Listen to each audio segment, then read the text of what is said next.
Yes, sir. What is good, everybody?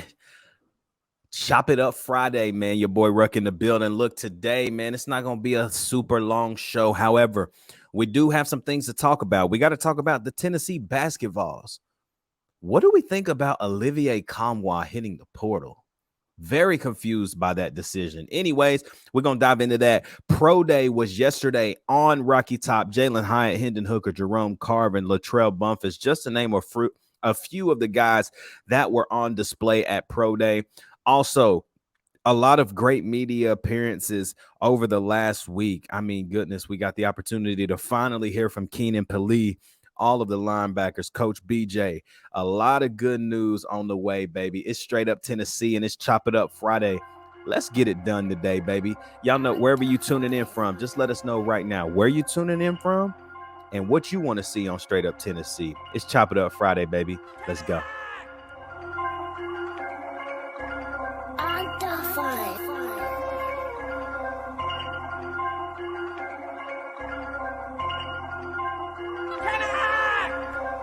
To Northander, sets the race onto the field. The finals will be pouring the giant sea that stretches from that north inbound on a cold day, becoming Glendale as the Big Orange sets the race on the Shield Bucket Field, ladies and gentlemen, and wherever you are. What's happening, good people? Welcome to Straight Up Tennessee. It's your boy Ruck in the building, man. You already know it's the top of the show. What you got to do? Like, comment, subscribe, hit the bell notification right now, man, so you never miss a video. You never miss an update whenever we drop something, man. You already know we are on our way to 550 subscribers here on YouTube. Man, just continue to show love and do what you got to do. Share this thing to the right people. You want to know more about all things Tennessee, from the Vols to the Grizzlies. This is the show for you, man. My boy Turner is not with me tonight. I'm by myself this morning, and it's going to be a good show. Like I said, man, we got to dive into a couple of major topics. Keenan Pili gets the opportunity to finally meet with the media. Coach BJ does the same thing. Man, I have to say something about just Hendon Hooker's draft stock. Like, what in the world is happening with him right now? But then also just talking about today, the quarterback room and the progression of the quarterbacks, but also Tennessee Vols land another 4-star quarterback in the class of 2024. That's a big deal as well. So all of that and more to come on Straight Up Tennessee today on this beautiful Friday morning. Man, what a week has been, y'all. I think Wednesday was dope with Gas or Trash Wednesday. We got a lot still coming up. This fall, we're going to do a segment called Pump the Brakes or Hit the Gas, where we will talk through a series of things leading up into the game. You know, hey, do you pump the brakes or hit the gas that this XYZ or whatever? And it'll obviously all be straight football topics. Going to be a really dope segment that I'm very, very, very excited about. I think it's going to be something that really takes us off, and it's going to get it. It's going to create opportunities for you as the family to send in questions, send in different things that you might want to pump the gas or hit the brakes on. So gonna be a good show today, man. But first thing I got to talk about is Olivier Nkamhoua jumps into the transfer portal. I'm very confused. I'm not confused that he decided to leave. I am confused that he decided to leave the way he did. You know, I thought Olivier Nkamhoua had a pretty decent year. He was not the most consistent player on the basketball court at any moment this year. You go for 27 against Duke in the NCAA tournament, and then the next game you score 6 points. I mean, he did that all year long, right? But he entered the transfer portal as a grad transfer. He had the option to return because he had a COVID year, obviously. But, I mean, I can't remember a time him saying, yeah, you know, I really want to be back here at Tennessee. I didn't expect him to come back, but I didn't expect him to be in the transfer portal. Anyways, Olivier Nkamhoua hits the portal. And you know, does this make way for the younger guys. And what I mean, like Freddie DeLone and DJ Jefferson, yes, they don't play the same position as Olivier Nkamhoua, but does it give them extra time now? And does it give them opportunity early to get more minutes at the guard position? Because I think at this point, we're going to have to play smaller in order to be successful this coming year, which I personally like. I love having a big. Grant Williams was that guy for us. Kyle Alexander was the big, but the big that could score was Grant. And, I personally like that better. I like small ball with a big. And so I'm wondering if this is what gets us to that moment, right? Does it get us to the place where Tennessee has to completely change what we've done for the 8 years that Coach Barnes has been here? And does it force us now to be more creative in our offensive schemes? Does it force Barnes to recruit differently? Does it force the guys that are already on the roster to up their specific perimeter game or whatever it may be? I hope that losing bigs does that for our team. But we got to cover it. And so Olivier Nkamhoua does hit the transfer portal on Thursday. And yeah, I think it's interesting. And I think it's something that we'll all kind of turn our heads to here in the next few weeks and see, hey, does Rick go and get somebody else? Or, are we good with where we are? So yeah, that's kind of all I have for that specifically. But now I just want to really talk all football, man. I think in the rest of this segment, we're going to continue and finalize just talking about Keenan Pili, how he's fitting in with this team. Do you guys see him starting early? I do. I hope so. I hope Keenan gets the opportunity to start for this team. Him and Beasley with the experience. Oh, my goodness. What could happen? And so he had an opportunity to meet with the media. Tim Banks was very impressed with Keenan. They call him KP. Really like that. Tim Banks says he loves this kid. He's a guy that's really fun to be around, carries himself well. But Pili said that his transition to the University of Tennessee actually was really smooth. He's married. And he said he talked about just how his wife enjoys Knoxville. It's just, if you've ever been to Knoxville, Tennessee, not just for a football game, but been to Knoxville and just went to the Smokies or went to a baseball game or whatever it is, Knoxville is such a homey city. Like, it just feels like home. I'm born and raised from Knoxville, Tennessee. I live in the mid-state now with my family, but I still have a lot of family in Knoxville. And every time I go back, I'm like, man, if X, Y, and Z was here, we would move back. And it just has that feeling. And so I'm glad that his transition family-wise has been great. And I think that plays a huge role into how he's going to perform on the football field this fall.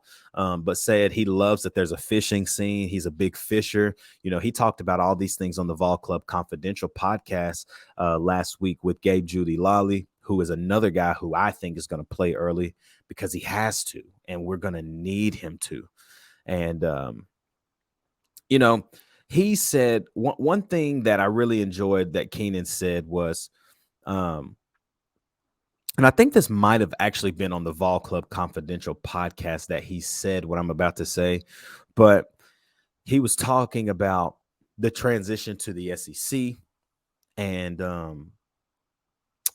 how it's just the best conference, but also how it's just much faster. He came from BYU. He was in BYU for 5 years, I think. And so this is his 6th year. He's 23, I believe, or 24, one of the two.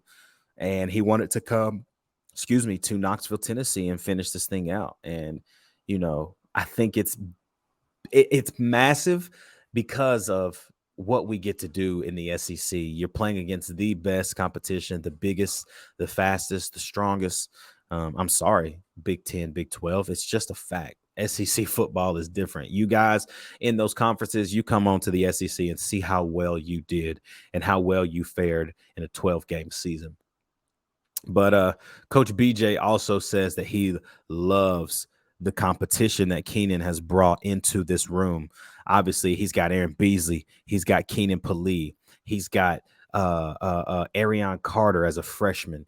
So listening to him speak on Thursday was very interesting too, getting his take on how he feels about his room. He says Arion Carter is very is very flashy, but not in the way of like, oh, I'm fancy, but he's flashed his athletic ability all spring. Just said that he's fast, he can move laterally, he can go and catch interceptions, but he can also hit you in your chest. You know what I mean? Like, we need guys like that. He also talked about Elijah Herring. He said that they are tied actually for the most interceptions in the linebacking group. Two freshmen. Amazing. So, they're saying that Arion Carter's not even acting as a true freshman. How massive is that language, right? Tennessee added 30 new guys this spring, 18 of those being early enrollees, 12 of them being either transfers or walk-ons that have been raised up. 30 new guys on this team. There's a lot of turnover. And I think in the Josh Heupel world that is Tennessee football now, I think with how well he's going to produce talent, that's just going to be our new case, our new normal, right? Think about it. Nico Iamaleava has the opportunity right now he has an opportunity in 2024 to be the starting quarterback at the University of Tennessee as a sophomore. You think that he's going to play 3 years? There's no way. Nico's going to play sophomore, junior, and he's out of here. He's out. And then it just continues to pave the way for guys like the 4-star recruit Tennessee just got in Jake Merklinger from Savannah, Georgia, right? Like, it just continues. The cycle just goes like this. It just goes like this. It just goes like, it doesn't stop. And so I don't know.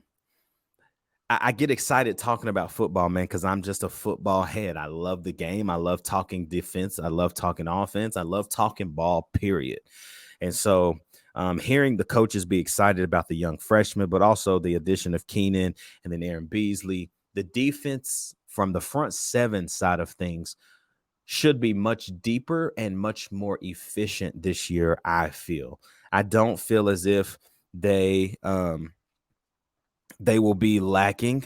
I don't feel as if they will be exhausted in different games, right? I think when we played Georgia, we got hit in the mouth early, knocked us off our game a little bit. And then what it caused was the team to actually have to overextend and play harder. We didn't have enough depth to continue to send more guys so that they could play as hard as they could because we just weren't ready. We weren't at the level we needed to be. And so I think now we have the roster, we have the talent, we have the things needed, right, in order for that to now happen, especially in the year 2023 with this team. So, I mean, we got one more thing to talk about today on Chop It Up Friday. But before we do, I have to thank our sponsor in Whitehead Auto Sales. Whitehead Auto Sales serves the Blount County and Knoxville market so well in the used car business. Man, they continue to rack up more and more awards weekly.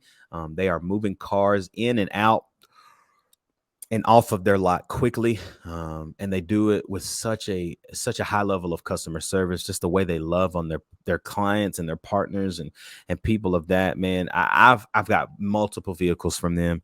Best car buying experience I've ever had, and it's the only place I'll ever buy a vehicle from. Y'all hit up Whitehead Auto Sales, whiteheadautosales.com, and get more information on how you can also be a part of the Whitehead family.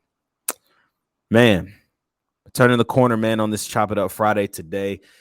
Got to talk about Pro Day. I mean, Hendon Hooker, Jalen Hyatt, Darnell Wright, Cedric Tillman, P. Fant. A lot of these guys get the opportunity to get developed at an elite level, right? They get developed at an elite level by our staff, and then they get the pro side of things. Mike Vrabel was on site, different coaches and different position coaches from other teams in the NFL were also on Rocky Top on Thursday. And so, I mean, it was awesome seeing Hendon. He didn't get to actually participate. He was throwing the football around every now and then. But Byron Young had a great day. Jalen Hyatt is the crispiest route runner I've ever seen. Jerome Carvin, he's going to play in the NFL. Darnell's going to play in the NFL. And so it's just really amazing to see these kids continue to develop, but also continue to rep that University of Tennessee orange and white everywhere they go. If y'all haven't seen, there was a mock draft out there from one of ESPN's insiders. I can't remember specifically what his name was. However, he had Hendon Hooker going number 5 in the first round to the Seattle Seahawks. What an amazing accomplishment that would be for a quarterback that's coming off an ACL injury to get drafted in the first 5 picks. It can happen. And Hendon Hooker would be the guy that it would happen to. And so I'm hoping that happens, man. What an amazing thing that possibly have 3 Vols drafted in the first 32 picks. That would be Darnell, that would be Jalen Hyatt, and that would be Hendon Hooker. How amazing would that be, right? There was an awesome photo that surfaced on Thursday night of Hendon Hooker, Joshua Dobbs, and Joe Milton, and Fall Football posted, and it said past, present, and future. And that's going to be Joe Milton next year, fam. I think that Joe Milton has the opportunity to be as good as Joe Milton wants to be. And I think the question that we all are asking is, how good does Joe Milton want to be? Y'all, thank you so much, man, for rocking with us today on Chop It Up Friday. Oh, man, 17-minute show. Told you it wouldn't be too crazy, but we got to get that content to you. Can't wait for next week, man. It's week 3 of spring practice. They do have a practice over the weekend, but they have their first scrimmage as well over the weekend. So I'm anxious to see the practice notes, see what these guys did, who shined, and who do we need to continue to look forward to. So, y'all, you already know what to do. Like, comment, subscribe. Thank you for rocking with us on Apple and Spotify podcasts. Continue to rate this thing 5 stars, comment, review, do it all. Share this thing out, y'all. We love you. We thank you so much for your love and support. Man, let's get to 550 before May. You hear me? We got a month. Let's get to 550 before May. You feel me? Y'all already know what it is, man. It's your boy Ruck in the building. It's Straight Up Tennessee, and we will see you back on Monday for the Monday Rundown. Peace.